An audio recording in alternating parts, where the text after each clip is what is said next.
আসসালামু আলাইকুম। আমরা অনেক সময় ফেসবুকে ক্লিক করলে ফেসবুকের ভিডিও অটোমেটিক প্লে হয়ে যায়। এর জন্য আমাদের ফোনের অনেক এমবি কাটে। আপনি যদি এই সেটিংসটা অফ করে রাখেন তাহলে আপনার ফোনের ডাটা অনেক সেভ থাকবে এবং এমবি অনেক কম কাটবে। এই সেটিংসটা করার জন্য আপনি সর্বপ্রথম ফেসবুকে ক্লিক করবেন।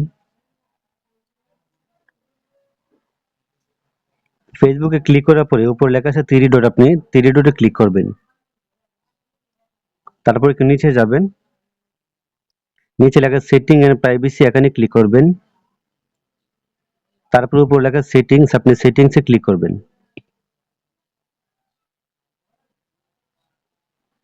তারপর একটু নিচে যাবেন,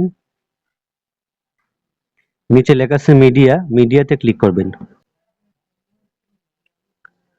তারপর নিচে লেখা আছে নেভার, আপনি এখানে ক্লিক করে রাখবেন। উপরে দেওয়া থাকবে on mobile data and wifi, এখানে ক্লিক করা থাকবে, আপনি এখানে নেভার করে দিবেন।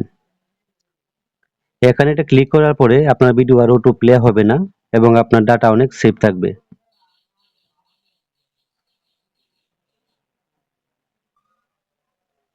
তো এই ছিল মূলত আজকের ভিডিও। যদি ভিডিওটি ভালো লাগে চ্যানেলটি সাবস্ক্রাইব করে দিবেন, ভিডিওতে লাইক দিয়ে দিবেন। সবাই অনেক ভালো থাকবেন।